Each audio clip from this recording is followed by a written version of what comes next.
Bike accident ಆಗಿರೋಂಥದ್ದು.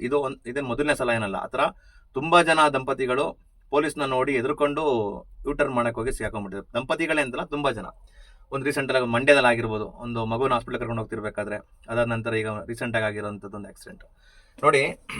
ನಮ್ಮ ಇಂಡಿಯಾದಲ್ಲೇ ಹುಟ್ಟಿ ಬೆಳೆದಿರೋಂಥ ಜನ ಇಲ್ಲೇ ಇದ್ದು ಓದಿ ಅವರ ಎಲ್ಲ ಎಜುಕೇಷನ್ನ ಮುಗಿಸಿ ಕೆಲಸನೂ ಮಾಡಿ ಇಲ್ಲಿ ಅದಾದ ನಂತರ ಹೊರದೇಶಕ್ಕೆ ಹೋಗಿರೋಂಥ ಅವಕಾಶ ಸಿಕ್ಕಿ ಹೊರದೇಶಕ್ಕೆ ಹೋಗಿರೋಂಥ ತುಂಬ ಜನ ಇದ್ದಾರೆ. ದುಬೈ ಆಗಿರ್ಬೋದು, ಬೇರೆ ಯಾವುದೋ ಫಾರಿನ್ ಕಂಟ್ರಿ ಆಗಿರ್ಬೋದು.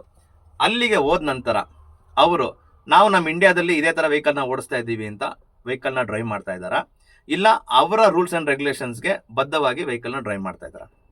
ಅಂದರೆ ಇಲ್ಲಿ ನಿಮಗೆ ಎಷ್ಟು ಕೇರ್ಲೆಸ್ ಇದ್ರೆ ನೀವು ಈ ಥರ ಕೆಲಸ ಮಾಡ್ತಾ ಇದ್ರಿ. ಏನು ಹೇಳ್ತಾರೆ ತುಂಬ ಜನ ಆಕ್ಸಿಡೆಂಟ್ನ ನೋಡಿದ ತಕ್ಷಣ ಅಂದರೆ, ಪೊಲೀಸ್ ನಿಂತ್ಕೊಂಡಿದ್ರು, ಚೆಕಿಂಗ್ ಮಾಡ್ತಾ ಇದ್ರು, ಅಲ್ಲೆಲ್ಲ ಮಾಡಲ್ಲ ಇಲ್ಲೆಲ್ಲ ಮಾಡಲ್ಲ, ನೋಡಿ ಅನ್ಯಾಯ ಒಂದು ಜೀವ ಉಂಟಾಯ್ತು ಅಂತ. ಸರ್ ಏನಾಗ್ಬಿಡುತ್ತೆ ಸರ್, ಹಿಡಿದ್ರೆ ಒಂದು 500 ರೂಪಾಯಿ ಫೈನು, 1000 ರೂಪಾಯಿ ಫೈನು. ಏನು ಫೈನ್ ಹಾಕ್ತಾರೆ? ನಿಮ್ಮಲ್ಲಿ ಫಾಲ್ಟ್ ಇದ್ರೆ ಫೈನ್ ಹಾಕ್ತಾರೆ. ನಿಮ್ಮಲ್ಲಿ ಎಲ್ಲಾನು ಕರೆಕ್ಟ್ ಆಗಿದ್ರೆ ಅವ್ರು ಯಾಕೆ ನಿಮಗೆ ಫೈನ್ ಹಾಕ್ತಾರೆ?